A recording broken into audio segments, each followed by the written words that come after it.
Isolator के पिछले lecture में हमने horizontal type double break isolator के बारे में डिस्कस किया था। इस लेक्चर में हम वर्टिकल ब्रेक आइसोलेटर और पेंटोग्राफ टाइप आइसोलेटर के बारे में डिस्कस करेंगे। Vertical break isolator. The vertical break isolator consists of a fixed contact and a rotating switch blade. यानी वर्टिकल टाइप आइसोलेटर में एक फिक्स्ड कॉन्टैक्ट और एक रोटेटिंग स्विच ब्लेड होते हैं। During opening and closing the switch blade vertically moves in और out of the fixed contact. यानी जब आइसोलेटर को ओपन या क्लोज किया जाता है तो स्विच ब्लेड फिक्स्ड कॉन्टैक्ट के अक्रॉस वर्टिकली मूव करता है। This provides highly efficient ice breaking action, और इस एक्शन को आइस ब्रेकिंग एक्शन कहा जाता है और यह हाईली इफिशिएंट होता है। यह फिगर आपका वर्टिकली ब्रेक टाइप आइसोलेटर को रिप्रेजेंट कर रहा है। इसमें यह वाला फिगर यह उस रोटेटिंग ब्लेड को रिप्रेजेंट कर रहा है और यह आपका स्टेशनरी जा कॉन्टैक्ट है। नॉर्मल पोजीशन में आपका यह ब्लेड स्टेशनरी जा कॉन्टैक्ट के साथ ये फिक्स्ड होता है और यह नॉर्मल करंट कैरी करता है। जब आइसोलेटर को ऑपरेट किया जाता है तो यह ब्लेड वर्टिकली मूव करता है और सर्किट को डिस्कनेक्ट कर देता है, आइसोलेट कर देता है। आर्किंग हॉर्न का प्रयोग इंसुलेटर को हाई वोल्टेज से प्रिवेंट करने के लिए यूज किया जाता है। The fixed contacts are silver surfaced. जो फिक्स्ड कॉन्टैक्ट है वो सिल्वर सरफेस्ड होते हैं and actually lock the blade in place by increasing pressure on the switch blade during momentary current flow. यानी नॉर्मल जब करंट फ्लो हो रहा होगा उस समय स्विच ब्लेड पर प्रेशर अप्लाई करके उसको लॉक करके रखा जाता है।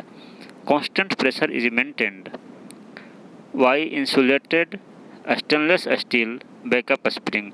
यानी इंसुलेटेड स्टेनलेस स्टील स्प्रिंग के द्वारा उस ब्लेड पर कांस्टेंट प्रेशर मेंटेन करके रखा जाता है। The arcing horns divert the current from primary contact and eliminates contact pitting and erosion. यानी और आर्किंग हॉर्न जो है वह करंट को, जो कि अगर सर्किट में काफ़ी ज़्यादा करंट हो जाता है या काफ़ी ज़्यादा वोल्टेज किस कारण से हो जाता है तो उसको प्राइमरी कॉन्टैक्ट से डाइवर्ट कर देते हैं और कॉन्टैक्ट को इरोजन से और उसको ख़राब होने से प्रिवेंट करते हैं।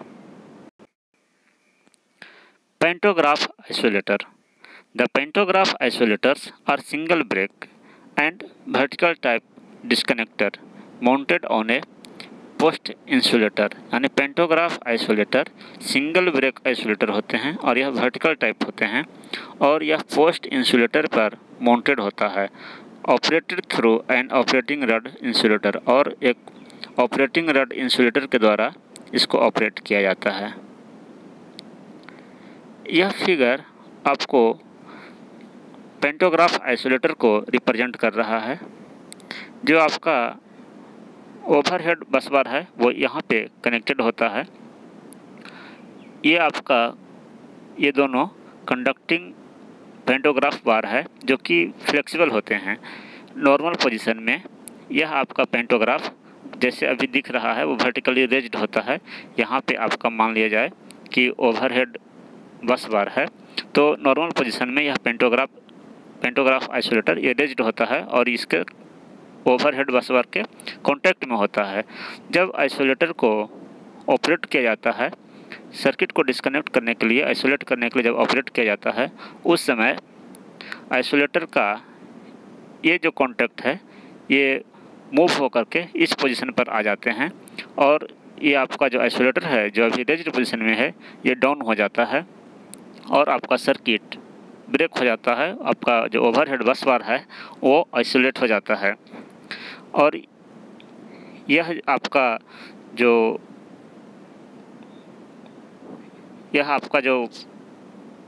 पेंटोग्राफ टाइप आइसोलेटर है ये इस पोस्ट इंसुलेटर पर यह माउंटेड होता है। ये आपका पोस्ट इंसुलेटर है, इसी पर आपका ये पेंटोग्राफ जो है वो माउंटेड होता है। और नीचे में ये आपका इसका बेस है और ये ऑपरेटिंग मैकेनिज्म है जहाँ से इसको ऑपरेट किया जाता है।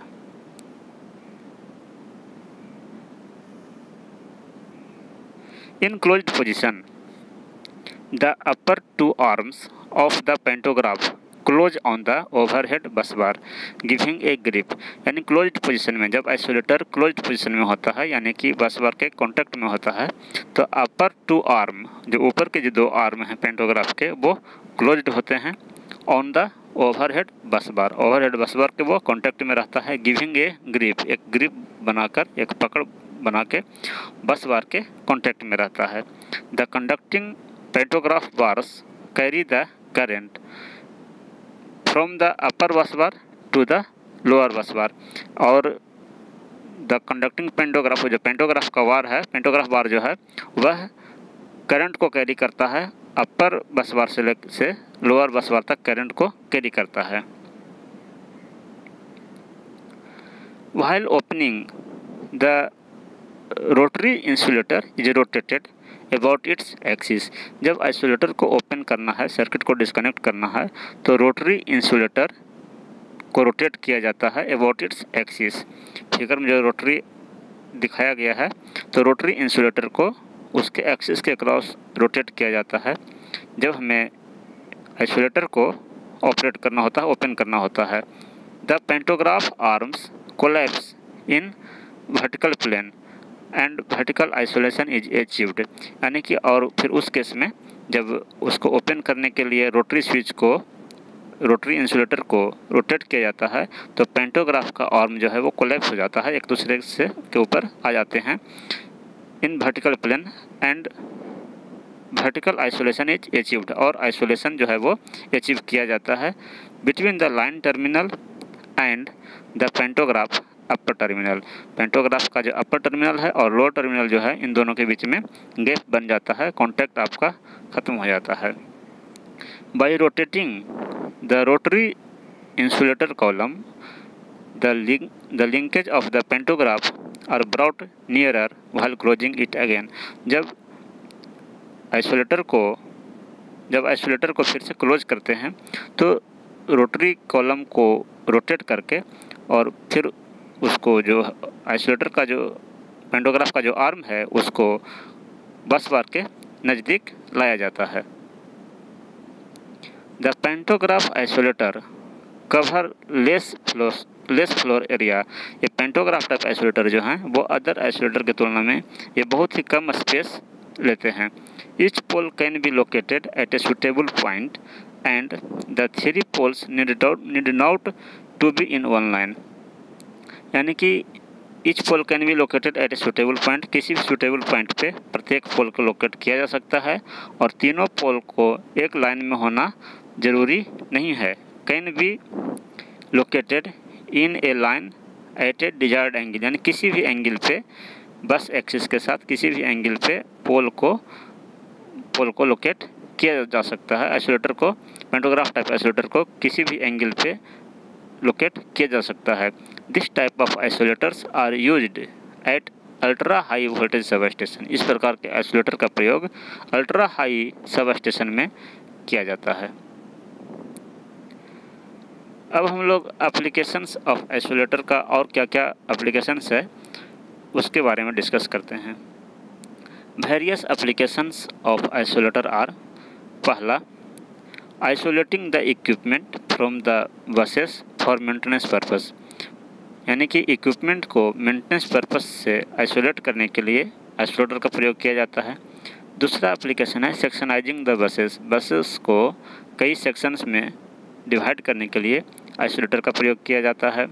बाईपासिंग द बसेस, यानी कि बसेस को बाईपास करने के लिए, यानी इस बस के थ्रू करंट नहीं है, अगर हमें फ्लो कराना है, किसी और बस के थ्रू फ्लो कराना है, तो भी आइसोलेटर का प्रयोग किया जाता है बस बार को बाईपास करने के लिए।